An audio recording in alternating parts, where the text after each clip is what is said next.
there are so many reasons why I got into teaching. One of the best things is the light bulb moment. When you see a pupil suddenly understand something, that's really, really special. Every child is so full of potential, and the thing that makes me proudest to be a teacher is seeing them realise what they are capable of. I don't think any other job can give you the same satisfaction. That's why I chose to teach. You could get £26,000 tax-free to train. Search Apply to Teach. Selected subjects only, subject to eligibility. Watch the brand new documentary, Gamertag Radio, a podcast story, now for free on YouTube. Go to story.gamertagradio.com. Ladies and gentlemen. Ladies and gentlemen. Podcasting since 2005. You're listening to Gamertag Radio. With your host, podcaster Hall of Famer Danny Pena, the always opinionated Paris Lilly, and from outside of the norm, Peter Toledo. This is Gamertag Radio. Here we go. What's up, everybody? Peter here with Gamertag Radio for episode 743. I am obviously Peter, and I got my good friend Paris on the other side of the microphone. Allow myself to introduce myself. This is Richie Cunningham, and I'm Oprah. No, what's going on, man? I'm doing all right. How you doing? No, I'm good. I want to give a quick shout out right off the top. I was on the Destiny Tracker podcast a couple days ago, which that episode should be coming out either today or tomorrow. And had a great time on there. You know, obviously we talked about Destiny. I mean, that's their main focus, but we talked about just any and everything that was going on in gaming over the past week. So it was a lot of fun. Shout out to Jay over there. I believe he just got a full ride to Full Sail. I think he's getting into game development. I don't want to overspeak for him, but shout out to him. Had a great time, and hope I get a chance to go on again. It was a lot of fun. Yeah, actually, I was lurking in the background, throwing in emotes every once in a while. It was a great conversation all around. Yeah, I thought it was. Yeah, shout out to that. Shout out to those guys. Didn't have to talk to you or Danny, so that's always a good thing. That's always a bonus, right? Well, as you can see, we have no Danny here this week. I'm hosting the show along with my man, and good luck to Danny. He'll be back later on. I think it's Wednesday. He's back on the show. Yeah, he should be back Wednesday. Well, actually, through the power of technology, he'll be on this episode as well. From Atlanta. Maybe. From Atlanta. Yeah, maybe. Maybe. Anyways, before we get started with the rest of the show, let's go ahead and knock out some of the regulars. Check us out on Spotify, iTunes, Stitcher, all of the other podcast directories. You want to leave us a fan mail, greatly appreciated, 786-273-7GTR. You can also hit us up on SpeakPipe at speakpipe.com/gamertagradio. Send us your feedback or questions. Give us a call at 786-273-7GTR. Email us at fanmail@gamertagradio.com or leave a message on speakpipe.com/gamertagradio. With all that in mind, let's talk about, I guess for me personally, the biggest news this week. The Division 2 gets formally announced by Ubisoft. Would you say that this was the worst kept secret of 2018? I wouldn't go as far as to say it's the worst kept secret, because a lot of the commentary around, and look, like I'm the Division expert now. I just got my ass on there like 2 months ago. But a lot of people from just some of the vids and just some of, I've been starting to learn some of like the content creator personalities, like Marco Style is a big one. And he had been speculating for the longest. A sequel was likely, but it wouldn't have shocked them to continue to build upon what they've already done with the first Division and basically just release a huge expansion update. You know what I mean?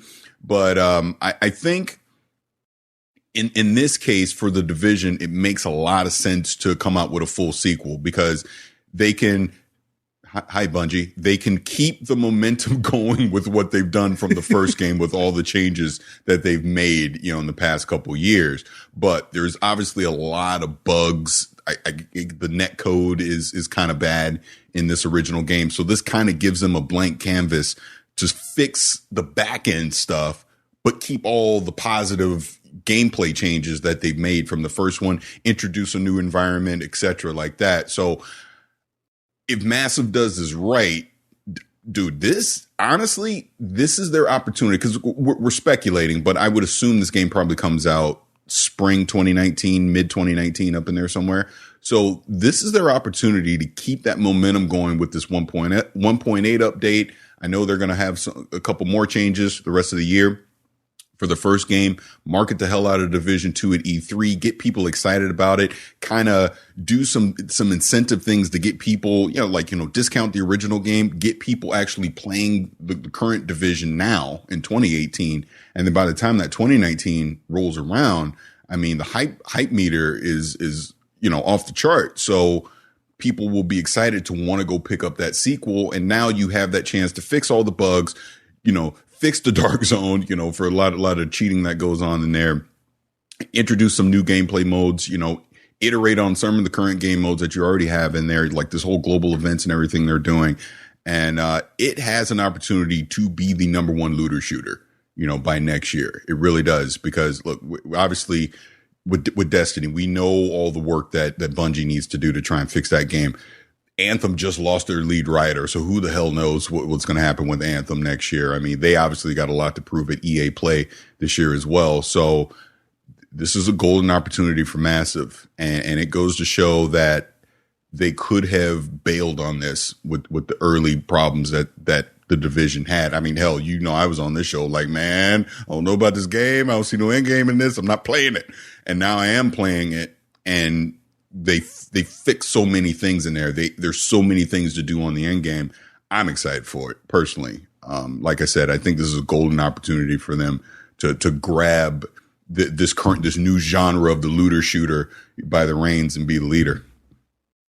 Yep, 100% agree. I think 1.8 did a lot with regards to bringing them closer to where that transition from the first game going into Division 2. And it's not the end of it, right? The 1.8 update isn't the end of their update track. They still have, I want to say, 2 additional legendary missions, yep. Amherst and Grand Central, coming up in April. Mm-hmm. Also in April, Xbox One X patch comes out that brings it up to 4K glory. And then there's more stuff coming in June leading into their E3 announcement to drop all the additional details that people are doing. There's also now shield achievements in game that unlock items for use in the sequel. So it seems like they've taken that transition path, and honestly, they've had 2 years now to knock out all the bugs, figure out what works for them, kind of grab a hold of the landscape and say, okay, what's going on? What are people doing that works? What are people not, doing that doesn't work? Let's see if we can avoid that. So shout out to them for doing this. Knowing that you have just gotten in, you've now gotten into the division, which I think is great, because I know, like you mentioned, early last year when you and I went to that first event, I think, no, it was 2 years ago. It was 2016, January 2016. Yeah. We went to it, and you walked out of there like, yeah, this is not going to last. And, I was on the freight train. I was holding on, with my bus pass, and I was like, no, man, it's going to be good. Seeing that transition, seeing how they've gone from great to tank, and now they're back up on this upward slope. You've seen that entire transition. Now that you're actually playing it actively, what do you see in the game that you like? And is there anything in there that you still either don't like or don't fully grasp? I'll start with what I don't like. I feel like they have this great world of New York right now. It's amazing. I love what Massive has done. I mean, it's literally, they took a snapshot of New York and they were like, let's throw garbage cans around everywhere and make it look like the apocalypse happened. And it's great. It really is.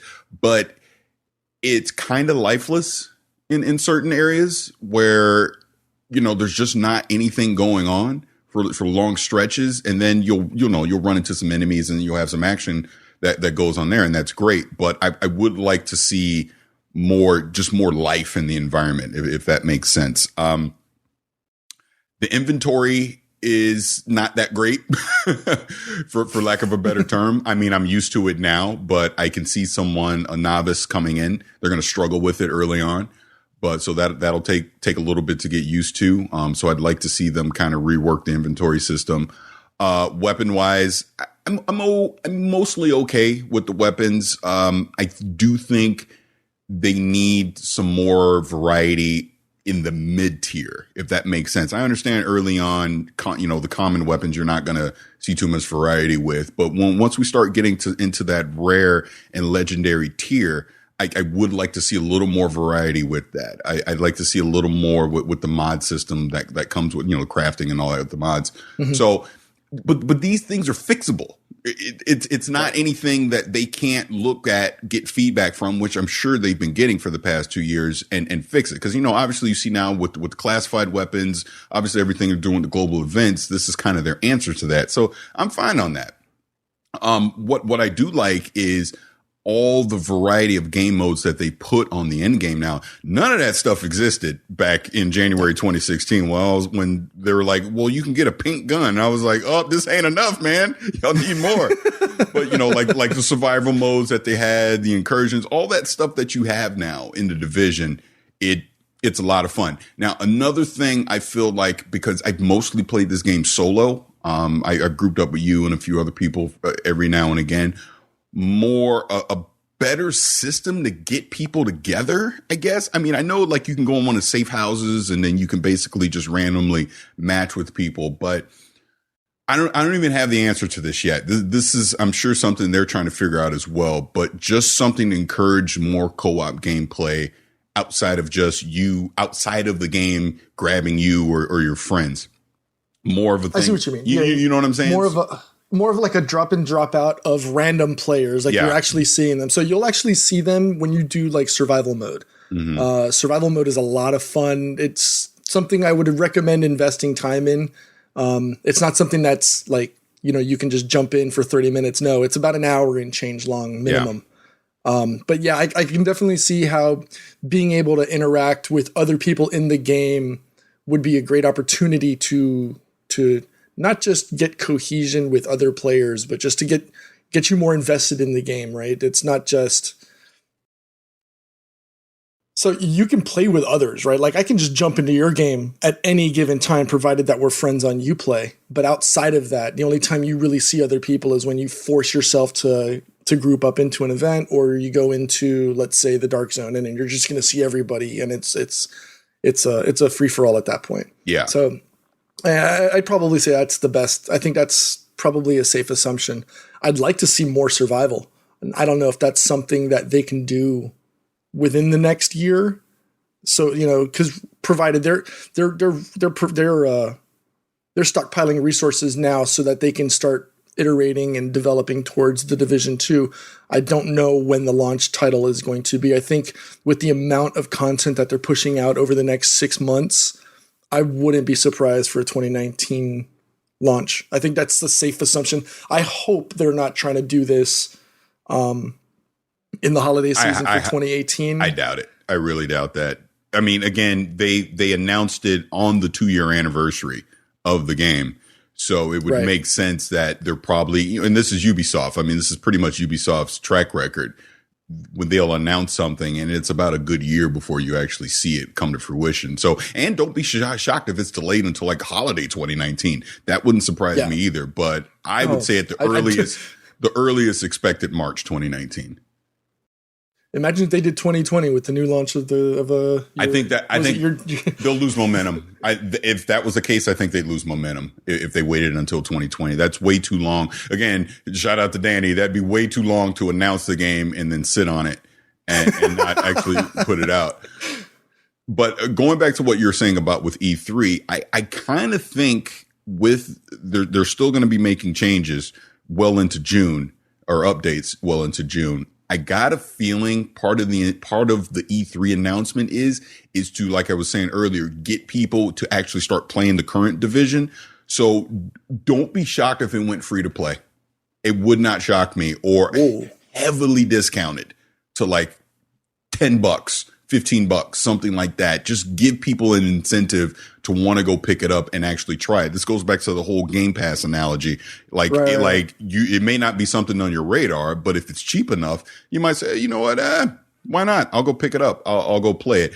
Also, you alluded to before, they're going to have an Xbox One X 4K enhancement update as well. So I get people on the Xbox more incentive to go play it.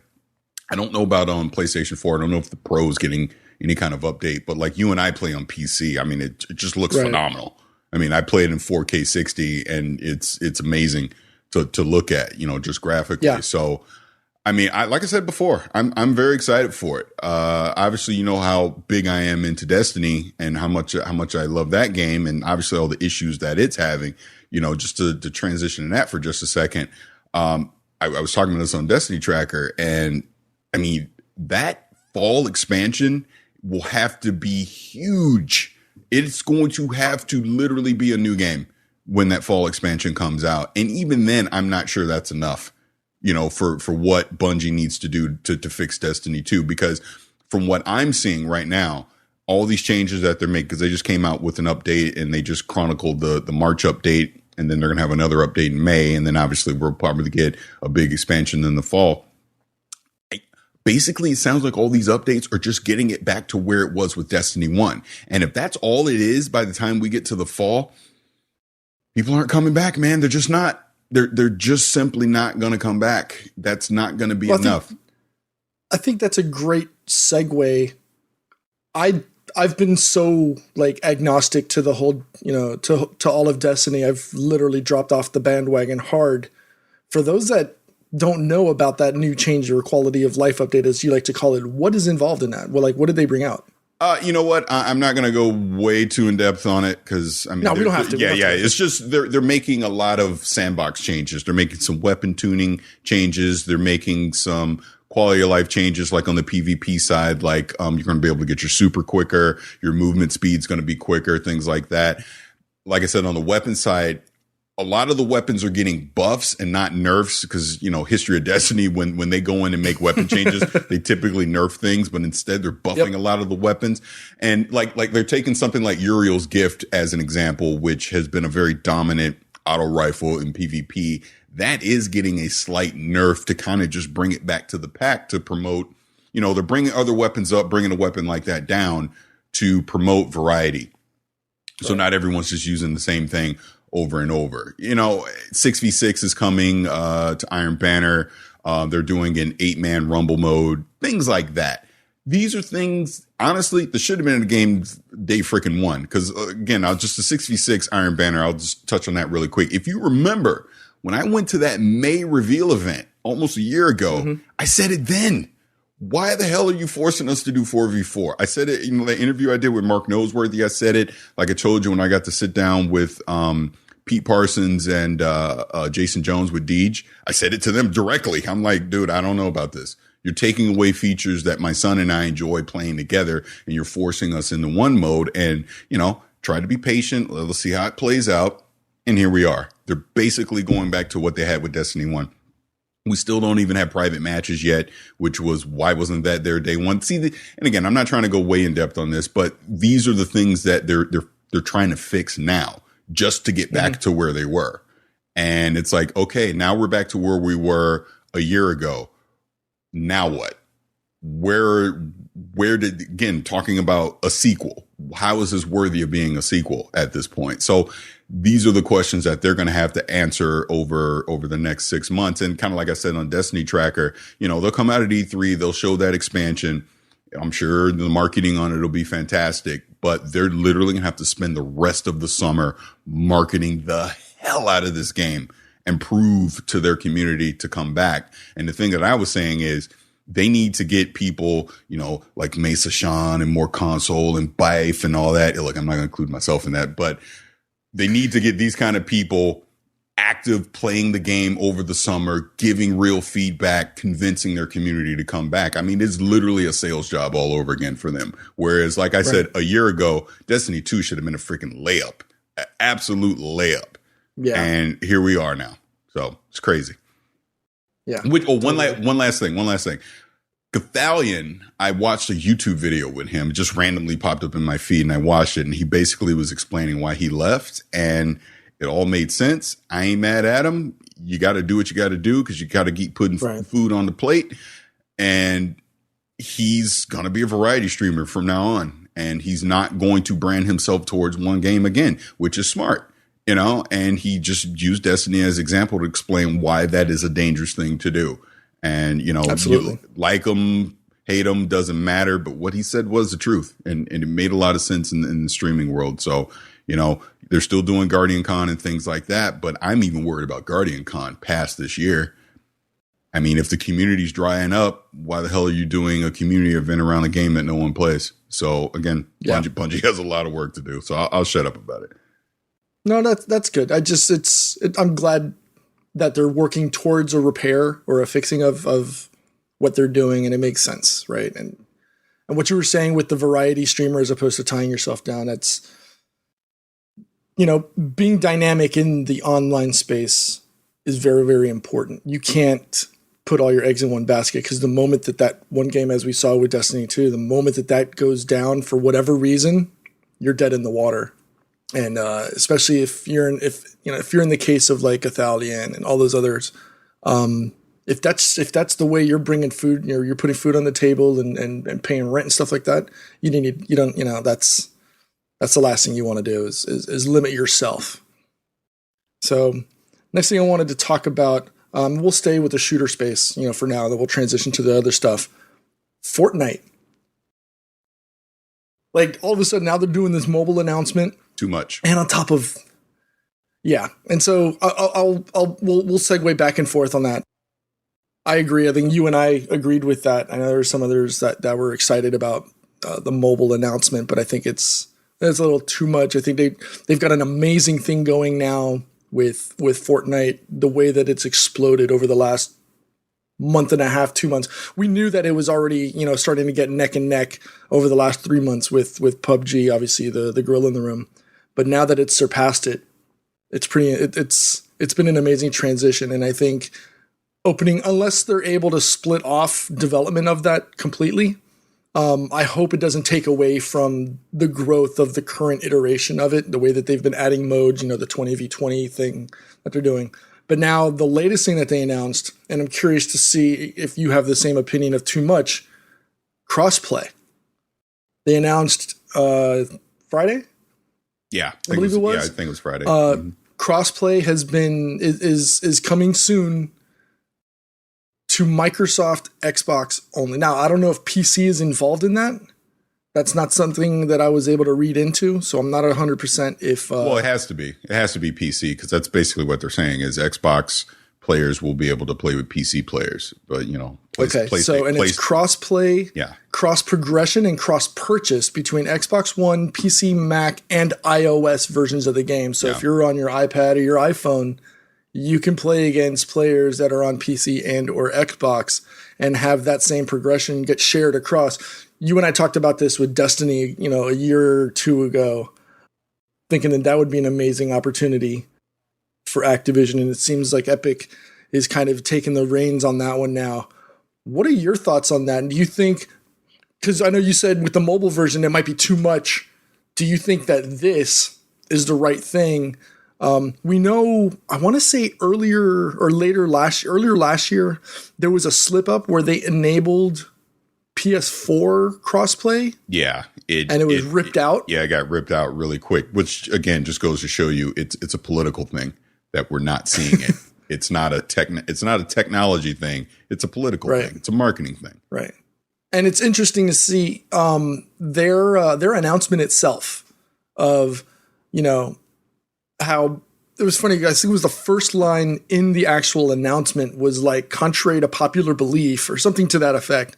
Microsoft is not against it, and they're proving it by opening it up and saying, you know, we're going to be partnering with Microsoft to do crossplay for their game. Going back to what I was talking about earlier, do you think that now opening up crossplay between platforms is too much for this? No. That's fine. I'm perfectly fine with doing crossplay across. My God, I just had my Austin Powers moment. Doing crossplay across platforms. God, that's a mouthful to say. I'm fine with that. I think that just promotes a bigger community, or just a bigger pool of people to play against. That's fine. When I say I think they're doing too much, it's going into the mobile space this quickly, I feel. And I understand the popularity of the game. It is literally taking over like Twitch and everything. It's super popular right now. I get it. Mm-hmm. I just worry about Epic as a studio having they're trying to juggle too many plates, right? That's my only thing with it. If it works, great. That's fine. I've personally still not played the game, so I am speaking from a point of ignorance when it comes to all that. I'm just from the outside looking in. I just hope they're not doing too much. That's all. But the crossplay of it, every game, I mean, in a perfect world, every online game, regardless of platform, should be connected in some way, I think. One that I play is Gwent. Gwent does crossplay between Xbox and PC, and I play against Xbox players all the time. I mean, it's fine. And I know there was some concern about putting Fortnite on crossplay is a mistake because PC players are going to school Xbox players. As long as it's optional, hey, it's a choice. If you think you Billy Badass with a controller and you want to go in there with the PC people, knock yourself out. If you realize that it's not working, then you just go back to a console only playlist. Same goes for the mobile people that would jump in as well. Right. No, we'll see how they play that out. It'll be interesting to see. I think it's fantastic, and I agree with you 100%. It's not a technology thing, right? Like you say, it's a political thing, and we hope. At least I do. I'm pretty sure you and Danny will eventually too. I hope that this is the next step, so that we're now platform agnostic. And if we want to play PC versus PS4 or PS4 versus Nintendo or whatever combination you want to throw at it, I hope this is that first step that launches cross-platform initiatives across every game, right? I would love to be able to do this and not care whether, I'm playing Destiny 2 or I'm playing The Division 26 or if I'm playing PUBG 7 or whatever. I don't care. That if I can play cross-play with anybody that's playing the game regardless of platform, I think it's a win-win, and I hope that this is the step in the right direction for that. There are so many reasons why I got into teaching. One of the best things is the light bulb moment. When you see a pupil suddenly understand something, that's really, really special. Every child is so full of potential, and the thing that makes me proudest to be a teacher is seeing them realise what they are capable of. I don't think any other job can give you the same satisfaction. That's why I chose to teach. You could get £26,000 tax-free to train. Search, apply to teach. Selected subjects only, subject to eligibility. At LV, our home insurance comes from the heart. It's not just about giving you a personal claims handler to take care of you all the way. It's about looking after you in other ways too. Like when you go direct to us, buy online and get a massive 25% discount. To see how much you could save with the Which Insurance Provider of the Year 2017, go direct to lv.com. Online discount for new customers only, excludes home emergency and home legal expenses. Back on the scene. This is Gamer Tag Radio. Voicemail at 786-2737-GTR. Hey, Gamer Tag Radio listeners, we're going to take a short break from Pete and Paris. This is my part one of my coverage live from Atlanta.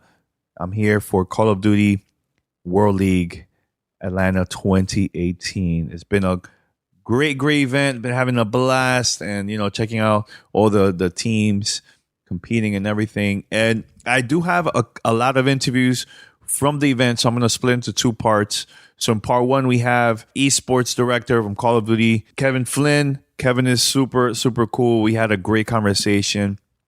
Plus, there was a team that got my attention a lot that I was like, man, I want to get them on the show. They competed with Optic Gaming, and they are from all the way from Spain. This is the first time that I've seen a team from Spain competing in the grand, in the stage and everything. So I also interviewed them during the event. So yeah, we have a lot of content for this episode of Gamer Tag Radio, so hopefully you like it, and we'll be right back after this. Enjoy.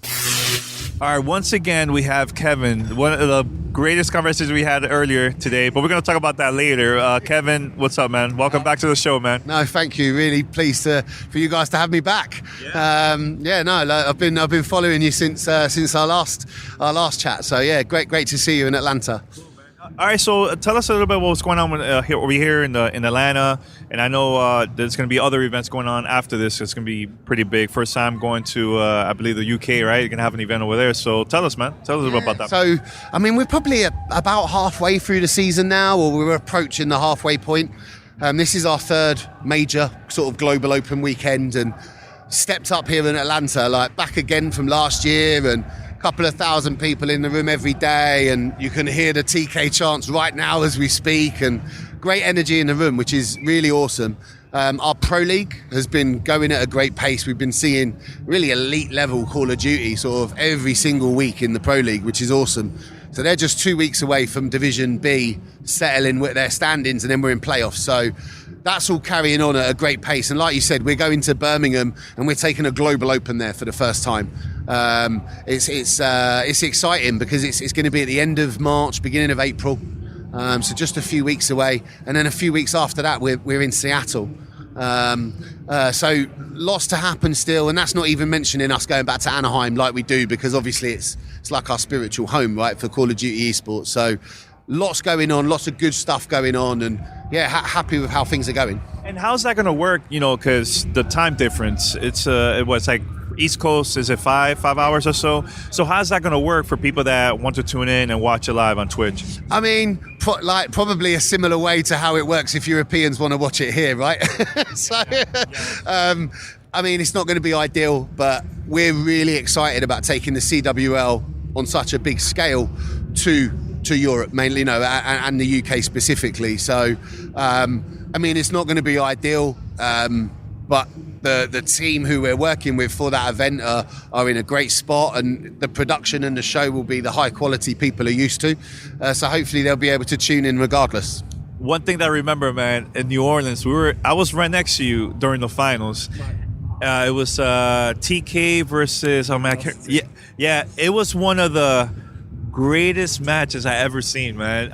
You were jumping too. Everybody was like cracking, screaming and going wild, man. How was that, man, seeing that live? I mean, that was crazy, right? I mean, like what was that second series? Didn't it start with a 1 point difference hard point, right? So it's 250, 249 hard point.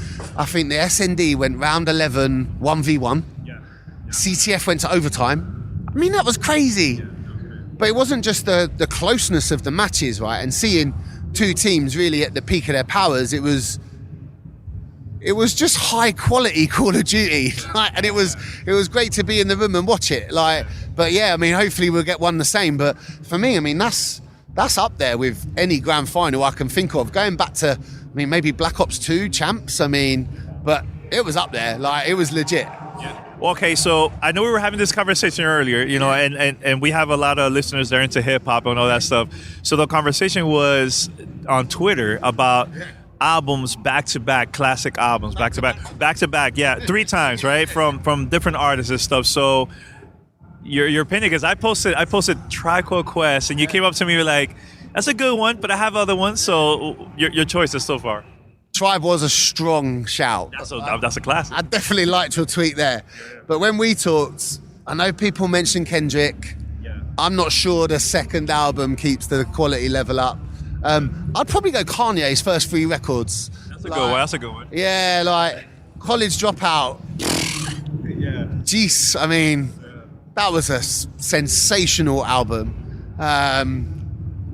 Kanye's probably the one for me, like, if I was in a set, but like his first 3. I'm an old Kanye, not a new Kanye fan. All right, so if there's someone that is trying out, or a team they're trying out for CWL, and while practicing they want to jam to some tracks while practicing for CWL, which one you would recommend for them to listen to while they're playing Call of Duty? Do you know what? None of them. If you want to be hype, like really hyped, and I hope I'm allowed to say this with the PR guy there, right? If you really want to get it, and this is that, like, I don't go to the gym much. You can tell that looking at me, right? That's fine.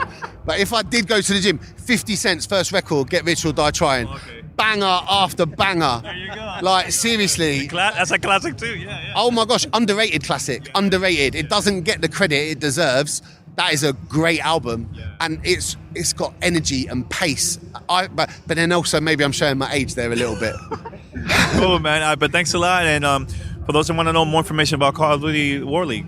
Yeah, I mean, follow us on COD World League on Twitter. Follow at MLG as well. They're also available on Instagram.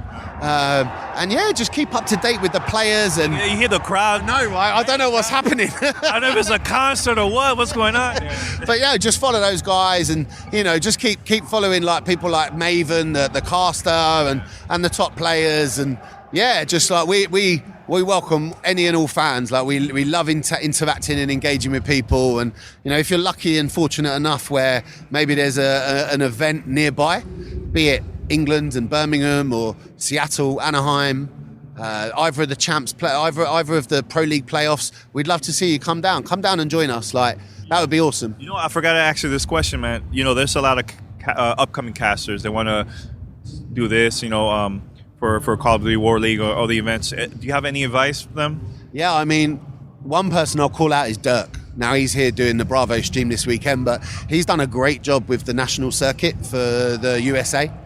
He casts that every Friday, and I think his attitude has been spot on. Like, he's gone for it. He's really grabbed that opportunity. But you also look at someone like Momo, Philip Whitfield, who last year came on board for CWL, and now he's moved over here, and he's based himself in America, working with us more full time. So I think there's a couple of great role models for people to follow. But yeah, get your reps in where you can. Like, get your practice in if you're streaming or whatever, and start underground, right? Yes. Like in hip hop too. Start underground, and you can never avoid the grind. Yeah, but thanks a lot, Kevin. No, you're welcome, man. Thanks for coming again. Cool, man. Wicked. There you go. That was fun. My name is Philip Whitfield, aka Momo, in the Call of Duty esports scene. And how long you been doing this now? Now, I was a professional player for 4 years over in Europe. I then transitioned to the caster or talent role about 3 years ago now, but I came to America 2018, pretty much the start of the year, and it's been awesome so far. And how's been the process, man, doing that, being from a pro player to a caster? How's that been? A lot less stressful. Obviously, being a player, you would play kind of 8-10 hours a day. You'd put a lot of effort in. You'd go to events. You'd obviously sometimes come away very disappointed, disheartened. Now being, part of the talent, being part of the casters, we get to experience all the best games all around the world. We have a lot of fun doing it as well. We're a great bunch of friends, and honestly, I find this a lot easier. The stress is gone, yet the fun has remained. And I know there's probably up-and-coming casters that want to do the same thing too. Do you have any advice for them? And what's the right way for them to start? Yeah, I mean, we get asked this question obviously a lot, being casters, and I always say to people who want to get into it, you're never going to get that phone call overnight of, hi, do you want to commentate MLG? You've got to maybe commentate over some of your friends' gameplay or your own gameplay, or just a scrim or something like that. So, record that, upload it, get some feedback from just your friends, and go from there. Always have something to offer and always have something to show, because I would say 99% of people will apply for a casting role and not have an example of, here's what I did on my own, or here's what I've done at another event. And the biggest thing I will always say is take every opportunity.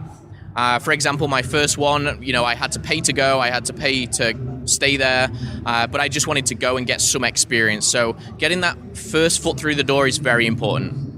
And what has been going on now this whole weekend, man? Any predictions you think what's going to happen? Yeah, I mean, I've got Luminosity Gaming taking CWL Atlanta. I know there's a lot of people looking at Rise, TK, Optic, but the great thing is 7, maybe 8 teams can win this event realistically. And my favorite is Luminosity Gaming. That's kind of my pick. However, I'm from Europe. I like to support the European boys. They're not doing too well at the moment, so I'm hoping, today being Saturday, they can pick it up. Was there any surprises? Any team that surprised you this weekend? So far, I'm looking Era. Era are looking very good in their pool play. They had what quote unquote the pool of death. They've done very, very well. They beat Optic Gaming, and I think they can go quite far into the tournament. But right now, as we're recording this, those open bracket teams are coming into the pool play, so this is maybe where we see those upsets. All right, so if anybody want to follow you online, social media, you want to mention it? Yeah, I mean, you can follow me on all the major social medias at Twitter, Snapchat, and Facebook and everything. But the main one is Twitter. It's Philwhi7 or PHILWHI7. My name's Philip Whitfield. It's the shortened version. Don't ask me why. But yeah, that's where you can find me. Cool. Thanks a lot, man. Thank you very much. My name is Clint Evans. I work as on-air talent for Activision Blizzard. And how long you been doing it? I have been doing it, the commentating, for probably 5 or so years, full-time, the past 3 or so. You could certainly say there was a bit of luck involved. I actually I competed in Halo CE way back in the day. My first MLG event was Seattle 2004. I was never a professional player, but amateur, we could say, but maybe semi-pro. But I went to a lot of events. I knew a lot of the guys in the Major League Gaming staff. Went to a lot of events through Halo 1 and Halo 2. Went to college, got my degree, didn't really follow esports as much for a little bit there. And then once I got out, started syncing up with some of my old pals from the industry, and they got me into a Cast 1 event after I streamed some games a little bit, and suddenly now I'm here. So yeah, some of it was networking from back in the day, some of it certainly a little bit of luck, and I mean, I've got a real passion for that helped me as well. How was it your first time casting? Were you nervous, super nervous, or you really already like used to doing that? I think partly the fact that I got my degree in marketing and I had a lot of jobs in sales. I already had to deal with speaking in front of people and, I don't know, one-on-one conversations. I never really am someone that got nervous. I have a very outgoing personality. So I remember the first time I casted was like when the camera first came on, I was nervous for a moment. It was like the first 30 seconds I felt really nervous. After that, not really again. I feel really comfortable with it. I think it's one of the things that's probably helped me excel. It's definitely not the easiest job to probably do if you're incredibly nervous, but no, I've never really had that. I think this goes back to kind of how my personality is, and I don't know, I'll be honest, I kind of enjoy the spotlight. Was there any moments, any highlights from the past, from all the moments that you've been casting to? I think some of the highlights that stand out for me are probably the last 2 years casting the CWL Championship. That's our big one. That's where we've got hundreds of thousands of people watching, $1 million+ on the line. The last 2 years were the first times that I actually did the finals. Last year when Optic Gaming won, we were in a stadium. It was incredible. The place was packed, and the atmosphere. Orlando was there too. Yeah, we were in Orlando. Just the atmosphere and everything, man. It was truly incredible. Don't get me wrong. Casting smaller events is fun too, but when you're in the middle of that sea of people that are cheering for everything, it's hard to replicate anything else. I think you were also casting the finals from New Orleans too, right? Yeah. That was a crazy moment too. I think that was one of the craziest matches I've ever seen in my life. Well, if you're talking like crazy, it's just maps. Yeah, I mean, it was Hardpoint, London Docks, Luminosity versus Team Caliber. If you're not familiar with the game mode, it's sort of like King of the Hill in a way with a rotating hill. First team to 250 seconds win. And it was one of those situations where one team had 249, the other team was behind like 40 points, and they came back and won at 250, 249, and the place erupted. Me and my fellow commentator, Courage, we lost our goddamn minds. I mean, we were just screaming like crazy. I remember afterwards, I just started giggling. I had chills. It was a very, very cool experience. That's the best part, man, because I think when you guys get hyped, you get the crowd hyped too, man. I think that's important, man. The thing is, you have to have fun doing your job.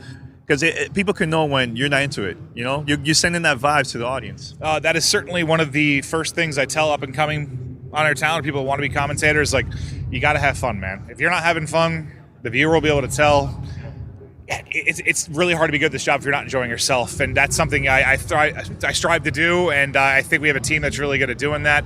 But yeah, I mean, moments like that. There was actually, we didn't know it at the time, but MLG actually set up a camera that was on Jack and I during the final, and it was watching our reaction, and it actually got posted to social and blew up. Yeah, because we were just like arms in the air, like sweating, screaming, and everyone's like, holy hell, we've never seen that side of it before. I'm like, yeah, when we're casting, we're not just sitting there like drones. We're certainly getting into the big moments, that's for sure. All right, so quick question. Is there any teams that surprised you so far this past weekend?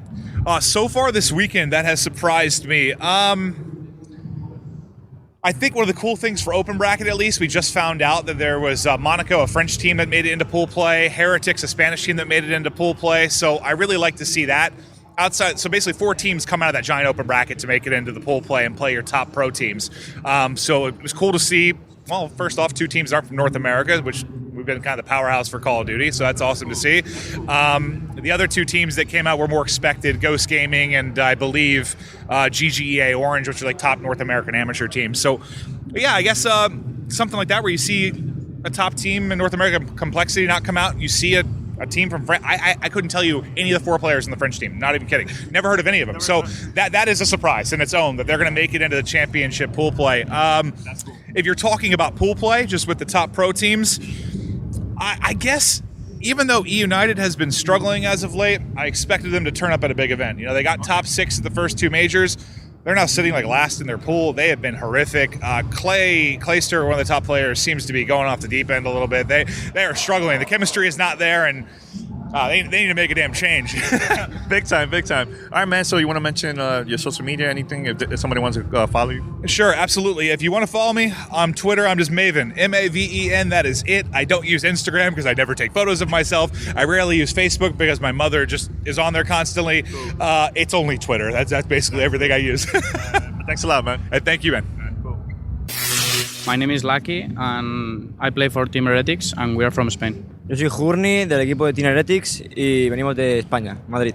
All right. So I'm proud of you guys because I think that I know, maybe I'm wrong, but I think you guys are the first Spaniard team probably that got into this far in this competition. How does it feel to take it this far for your team? I mean, pretty good. Our goal when we came here was to make it out of the open bracket and make it to groups, and we made it. And after that, we didn't really know which team we were going to play. And when we knew we were going to play Optic and United, we were like, what can we do now? It's an honor, right? Yeah. But it was pretty cool. And yeah. Es como un sueño porque venimos aquí con unas expectativas normales de hacer un buen top y conseguir lo máximo posible. Y llegar al grupo ha sido brutal. O sea, ha sido una experiencia inolvidable en la que no se nos olvidará nunca, vaya. He said that it's an incredible experience and he's not going to forget this never. And we came here because we are like an open bracket team. We came here to get as many pro points as possible and we finally get like 3,000 each and it's nice for us. So was there anything that you guys learned while in the competition that you guys are going to make some change the next time? Like I said, when we were playing United, for example, we didn't know how to expect about them because like at first we thought that they were going to stomp us, but when we really see the game like it progressed, we knew that our gun skill was like equal of them, but they were like a better teamwork team. But I think that's it. That's the difference between these guys that are the pros and between us, that they work really good together, and that's something that we need to work on. What's next for you guys now? Are you guys planning to compete in the UK? Yeah, in the next 2 weeks, it's Birmingham, the Open of Birmingham, and we are going to attend there. And like here, we are going to try to make it out to groups from the open bracket and see what's next. How does it feel that, Call of Duty World League is going to Europe? How does it feel, man? Because usually it's always in the States. Yeah, we like that because when we came here, it's like a 12-hour plane and we get like so exhausted. And like in Birmingham, it's like near us, 2-hour plane, and it's cool. It's not a long flight. All right, so any advice for those that are up and coming pro teams that also want to compete? Do you have any tips for them? I mean, in Call of Duty, you just gotta believe in yourself and you can do whatever you propose. Because like in the open bracket, the team was like I said, you have to believe in yourself. You have to be confident that you can beat anyone, and it's like you lost one map, but it doesn't matter. You have 2 left, and you can make the comeback. You have just to believe in yourself. And I've seen those a lot of times too. So I have been playing competitive Call of Duty when the jetpacks came out. Yeah. So I think it's pretty good, but I don't think the Black Ops 4 is going to be jetpacks. I think it's going to be on the ground, and I'm happy to be, because in this game, like it's boot off the ground, I'm playing pretty good. So I hope. Yeah, I mean, does it really matter that the game is in the past or in the future as a gamer or pro player? Is that matters for you guys? For some players it does, but some others like they just adapt pretty good. It depends on the player. What about you? Si te importa si juego en el futuro, Ya, en el ya. pasado, Yo lo que pienso siempre, o sea, yo nunca he estado hypeado por un juego 5 meses antes, más que nada porque tú lo que tienes que concentrarte es en el juego actual, tienes que focusarte en jugar mejor en ese juego y lo que venga después te tienes que adaptar, tienes que saber cómo va el juego y a partir de ahí pues conseguir victorias. He said that you just need to adapt to the game. It doesn't matter if it's just pack or put on the ground, and you just gotta win. You gotta trust in your teammates and just win. But thanks a lot, guys. Thanks to you. Thanks to you. You're listening to Gamertag Radio. The next thing I wanted to talk about, the next big announcement for this past week. This has been a great week for announcements. Nintendo Direct. Did you catch the whole thing live, or did you? No, I didn't. I know the big thing that came out of that was Smash Brothers. I have an opinion on that, but that's really the only thing that I followed that came out of that. All right, let's hear it. I'm not a big Super Smash Brothers fan, so I know that I talked about this a couple of weeks ago on the show, that if they do announce it for this, I guess that's going to be that's the ultimate finger to the rest of the consoles. There's always going to be the OGs who want to play on the analog and the 300-pound CRTs and stuff like that. But I think this is I think it's smart, and I think it's it's smart for Nintendo to push their biggest titles, out to the Switch and push out the fading generations. I want to hear I'm curious to hear what you wanted to say, because you kind of preface that. Well, it's funny. I actually tend to side with what you were saying in our private chat, and I just chose not to respond because I wanted to do it on the show. My thing is this: my kids play Smash Brothers. I understand the popularity of it. I mean, it is a phenomenal IP, which has a huge reach across the community. That's not disputed at all. But look, I am 44 years old, and there is no way in hell I am going to be on camera fainting and screaming that way and running around. To me, it was too much. To me, and this is where grumpy old man comes in. To me, it was, you knew a camera was on you, so let's overact. And that's what I saw with a lot of those reactions. That's too much. That's too much. It at the end of the day, it's a game. It's okay to be excited about it and cheer and clap and do all that kind of stuff, but it was just way over the top, some of that stuff. And it ain't like anyone was surprised that Smash Brothers was coming to the Switch. So what I'm saying is that announcement, which I think is a problem with just an overall problem we're seeing with today's social media, is, we're playing too much to the camera on a lot of that stuff. And to me, it took away from the announcement, because all I did was roll my eyes. I'm like, oh, come on, really? It's great, but it ain't that damn great, But that's just old man me. I'm sure someone slapped me on the hands for saying that, but that's just my opinion. No, I 100% agree. I'm happy for the announcement, right? Let's not get that twisted. I'm happy for the announcement. But yeah, like we were talking about in the chat, that whole screaming and freaking out and grabbing things from your case of things on the left and just throwing them around and just freaking out, that's so immature, and it caters to that stereotype that we as gamers are immature and don't know how to control our actions. That's the wrong way to do it. And I think I just wish that we weren't going to be, lumped into that one big group, as people want to get that attention and get that YouTube / Twitch / Instagram money. We're going to continue to see that, because, that's what people, that's what people see and or like. I deal with it with my son, on occasion. So whatever, it doesn't matter. Yeah. Yeah. I don't want to say it doesn't matter, but it's not the right. Me personally, and I agree. Maybe peg me as grumpy old gamer as well. But I think there's better ways to get your point, better ways to get your reaction across, other than acting a fool. Exactly. On the camera. And that's what I'm saying. It is okay to be excited. And I'll take you back to something with, I guess that was 2013, PlayStation 4 announcement. that was a magical thing to be in that audience that night when they said $3.99, no DRM, you still have used games, the whole thing. Everyone was genuinely excited, and I love them. But I'm gonna call them out and say this: the only person in that crowd, in my opinion, that overacted was Hip Hop Gamer. And I love Gerald. So this is nothing against him personally, but that's kind of the point I'm trying to make. Everyone stood up, cheered, excited.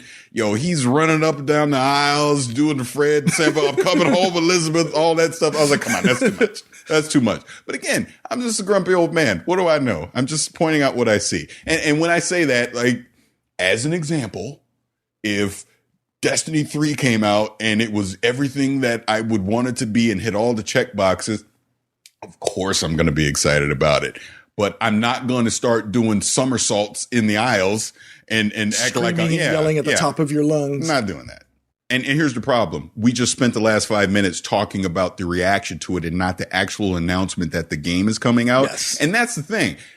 Very happy that it's coming out. Trust me, I'm probably going to have to buy a second damn Switch now because these kids are going to want to be fighting against each other and they're not going to want to share on the same. I already see the scenario where they're going to want to battle each other and one's going to want to be upstairs and one's going to be downstairs and then one beats the other and they get mad and then it'll run out. I already see the scenario with this, which is great. That's what I love. That's the popularity of Smash Brothers. And again, no brainer that it was coming to the Switch. It absolutely needed to come to the Switch. Danny just stealth told us that yes, it's 2018. Great. All right. That's great. That keeps the momentum of what Nintendo's been doing with the Switch, because now you have your heavy hitting AAA title this holiday. I would assume it's this holiday. So that's good for them. I'm glad to see that. And then speaking of Splatoon, they've got story DLC coming out later this year as well. So it's an actual expansion, $20 expansion. You're going to get actually story mode DLC. So fantastic for them. Crash Bandicoot coming back. I know you've been a fan. I think you're a fan of the Crash series. Yeah, I'm a fan of it for sure. Okay. Undertale makes its Nintendo debut as well. There's a Dark Souls amiibo coming. WarioWare is back. Yeah. All right. One last thing I wanted to talk about was, and I don't know if it's something that we had talked about. Obviously, we've done some things with Far Cry 5. The co-op. Danny and I played this last week or a couple of weeks ago out in California, but now we're finding out that the co-op experience doesn't share your progression amongst both players. It's whoever hosts the game actually gets all that progression. So let's say me and you were playing Far Cry 5, right? And you're the one hosting, so I jump into your game and we do all of that work. Now I've got to go back and do all that work again on my own. Do you think that that's a bad thing? Like, what's your opinion on that? And is that something that's fixable? I think it's something that will discourage people from wanting to do co-op until after you've done everything. You're going to want to go do the entire campaign yourself. And then if you want to go back and help someone through co-op or something, then you may want to go do it. I think that's the scenario that we're going to probably see. Is it fixable? I mean, yeah, I don't know. I don't know if there's going to be a big enough demand that dev team's going to want to go back and change that. I mean, I guess we'll have to see when it comes out at launch. I hope so. Because I agree. It's a detractor towards wanting to play co-op, especially if I do it with, I do that. I spend 3 hours playing co-op with you and then I got to go back and do it again myself, or hope that you want to come back and go through that same iteration of levels and so that I can get the progression. Yeah. So hopefully that's something that could be fixed. Hopefully it's something that could be fixed either from a patch, or maybe they can push some kind of update or something before it goes gold and goes out into the wild. I mean, we've only got 3 weeks, so yeah, I think it might be too late. Yes, at this point, the master release, right? Yeah, at this point, they're probably about to go gold, probably as soon as next week. So yeah, I seriously doubt that they would change anything before launch. But like I said, it's probably at this point they're going to wait for community feedback on what they're going to do with regards to that. All right, and so I wanted to bring up one thing because I don't know if I didn't see this in the notes and I had it on the top of my head, so I want to make sure we got this in. What do you think about Black Ops? Yeah, Black Ops 4. Is it Black Ops? Yeah. Call of Duty 4? Yeah. 4? Yeah, Black Ops 4 coming out in October. What's your thoughts on that? It's going to be the same as Infinite Warfare. I didn't buy it, and honestly, I don't know if I have a desire to go back into the whole Call of Duty world. I was probably one of the few that enjoyed playing the single player, not as much as the multiplayer, obviously, and I cut my teeth basically on Gamertag Radio as being the Call of Duty fanboy. But it's no longer an appeal to me. And I don't know, and you go by the sales numbers, it's probably going to be the GOAT again in 2018. But I don't know if it's an appeal. If it's a title that appeals to me anymore. I'm part of me is still kind of sad, but as much as I used to play it, I have zero desire to go back to it.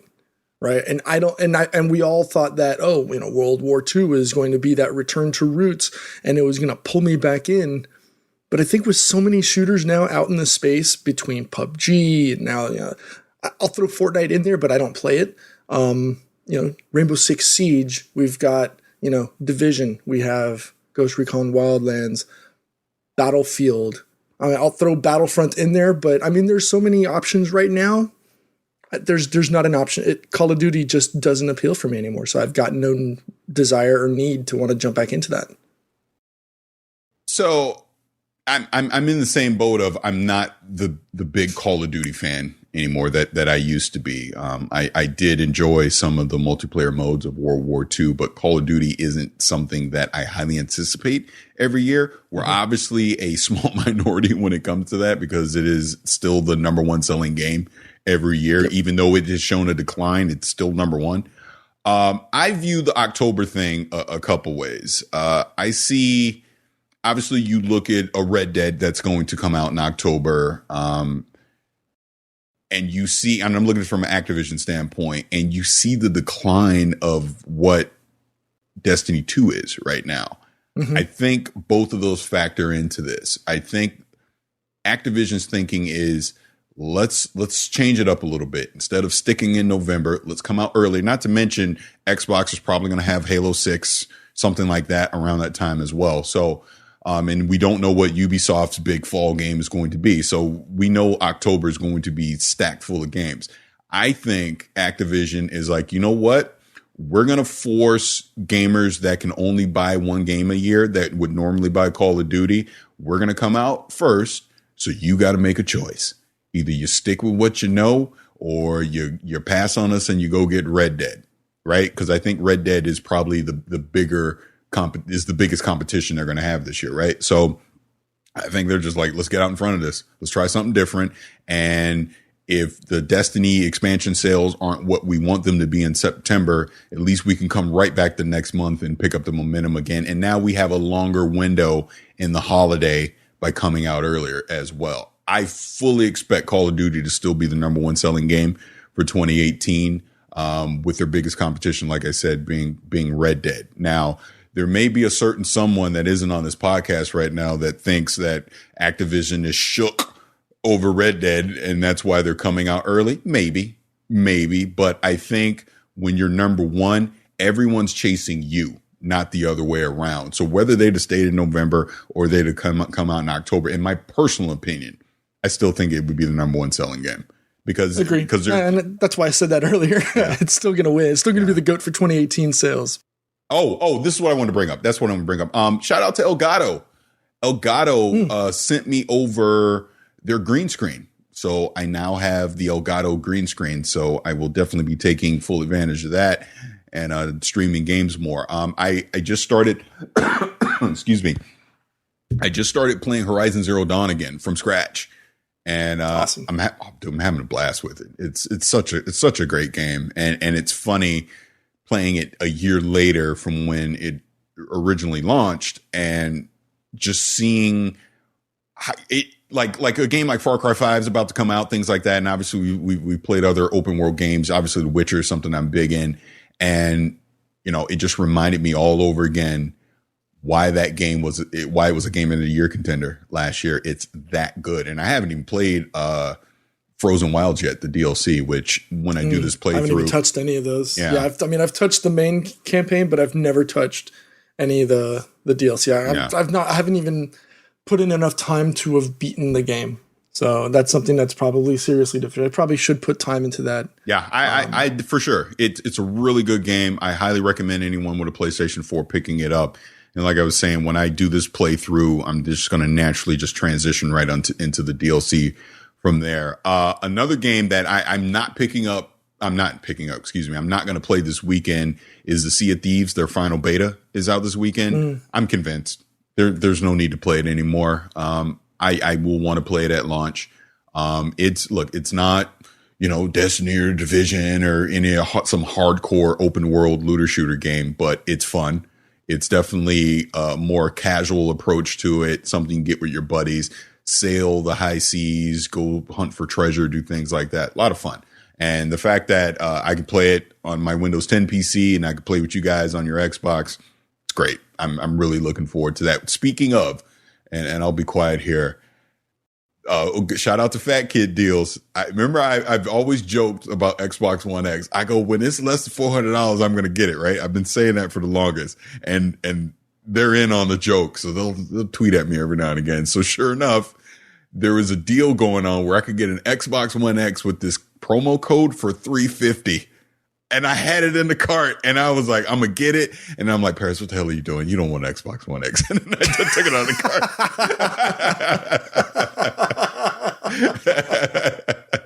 That's hilarious. Yeah. And then I tweeted back at Fat Kids Deal and they were like, whoever runs that social media account was like, I don't know what I got to do then. I did what you asked and you still didn't get it. 300. Yeah. Get it to me for 300. That's amazing. Yeah. All right. I think we're going to wrap it up. But once again, thanks everyone for listening. You want to check us out? Check us out at gamertagradio.com. You can check us out on all your favorite podcast directories, iTunes, Spotify, Stitcher. Shout out to Danny, who's not here, but if you want to check out the documentary, obviously go to story.gamertagradio.com. It's a 1-hour watch through. You can check it out on our Twitch channel under our videos, or you can just go to story.gamertagradio.com. Also, be on the lookout. We just released earlier this week episode 2 of the Far Cry 5 Hope County Stories series. It's been fun going through that little journey with you two. I think it was an amazing opportunity for us to rip open the creative stuff. So shout out to Ubisoft for helping us out on that, and hope you guys are enjoying that whole series. So that's it. Thanks everyone for tuning in, and we'll check you on the flip side.